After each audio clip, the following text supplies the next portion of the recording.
नमस्कार। कभी सोचा है क्या होता है जब एक हंसती खेलती खुशी से भरी बारात रातों रात एक मौत के जुलूस में बदल जाए। आज हम एक ऐसी ही लोक कथा की गहराई में उतरेंगे जो विश्वास और घमंड के बीच की उस पतली सी लाइन को चुनौती देती है। ये कहानी है अहंकार की, एक भयानक श्राप की और एक ऐसी गलती की जिसकी कीमत पूरी की पूरी बारात को चुकानी पड़ी। तो कहानी की शुरुआत होती है एक मां के दिल में उठते डर से।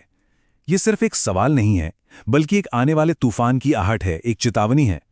होने वाले दूल्हे की मां सुधा को अंदर ही अंदर महसूस हो रहा है कि कुछ बहुत ही गलत होने वाला है, और इसी एक सवाल से कहानी का वो अशुभ माहौल बनना शुरू हो जाता है।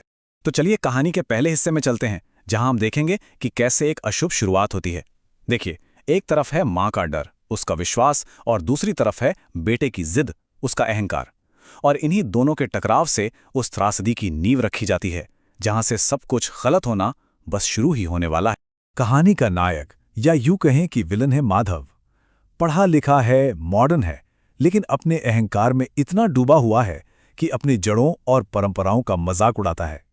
यहां तक कि कुल देवता के सामने से बिना सिर झुकाए निकल जाना, ये कोई मामूली भूल नहीं थी। ये गहरा अपमान था जिसने उसकी मां के डर को और भी पक्का कर दिया था। तो यहां ना हमें दो पीढ़ियों का एक सीधा सा टकराव देखने को मिलता है। एक तरफ है मां का विश्वास, उसकी आस्था और सदियों पुराना डर, और दूसरी तरफ है बेटे का मॉडर्न अहंकार, जो किसी भी मान्यता को, किसी भी देवी देवता को मानने से इनकार करता है। ये सिर्फ एक परिवार की नहीं, बल्कि दो अलग अलग दुनियाओं के टकराने की कहानी है। और अब कहानी एक ऐसे मोड़ पर आ पहुंचती है जहां से अहंकार का रास्ता सीधा तबाही की ओर जाता है। नशे और घमंड में चूर माधव एक ऐसा घातक फैसला लेता है जो उस पूरी बारात की किस्मत हमेशा हमेशा के लिए बदल कर रख देगा। सोचिए जरा, शादी से ठीक पहले कोई अपनी बारात को शमशान घाट की तरफ ले जाए। माधव का ये चौंकाने वाला हुक्म सारी परंपराओं और बड़े बुजुर्गों की चेतावनियों का खिलाफ एक सीधी चुनौती थी। अब ये जो दलवा ताल है ना, ये कोई ऐसी वैसी जगह नहीं है। ये गांव के लिए मौत और अपशकुन का प्रतीक है। एक ऐसी शापित जगह जहां शादी से ठीक पहले जाना सबसे बड़ा पाप, सबसे बड़ा उल्लंघन माना जाता था। एक ऐसा गुनाह जिसकी कोई माफी नहीं थी। माधव के ये शब्द उसके घमंड की इंतहा को दिखाते हैं। ये सिर्फ एक जिद नहीं थी, नहीं, ये तो सीधे सीधे उस अनदेखी शक्ति को दी गई एक खुली चुनौती थी। और जब चुनौती दी जाती है तो जवाब भी मिलता है। माधव की इसी चुनौती का जवाब देने के लिए प्राचीन शक्तियां जाग उठती हैं। अब कहानी अपने सबसे भयानक मोड़ पर है। देवी का प्रकोप शुरू होता है और बारात उस शापित दलदल में कदम रखती है जहां से लौटना नामुमकिन था। जैसे ही बारात देवी छिन्नशिला की वेदी के पास पहुंचती है, प्रकृति अपना पहला अप्राकृतिक संकेत देती है। आसमान में एक काली परछाई धीरे धीरे घनी होने लगती है और माहौल में तनाव बढ़ने लगता है। अब माहौल में ना वो डर और भी गहराने लगता है। हवा का एक झोंका तक नहीं है, फिर भी मशालों की लौ बुरी तरह से कांप रही है। बारातियों की जो हंसी ठिठोली थी, वो अब एक अजीब सी खामोशी में बदल रही थी। लेकिन माधव, उसका अहंकार तो अभी भी आसमान पर था, और वो अपना आखिरी ताना मारता है। ये वो पल था, देवी के प्रकोप के पूरी तरह से सामने आने से ठीक पहले का आखिरी पल।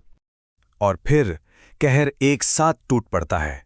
एक जोरदार चीख गूंजती है, जमीन पैरों के नीचे से खिसक जाती है और पत्थर की मूर्ति की आंखों से खून बहने लगता है। वो कोई दलदल नहीं था, वो तो स्वयं देवी थीं जो अपना फैसला सुना रही थीं।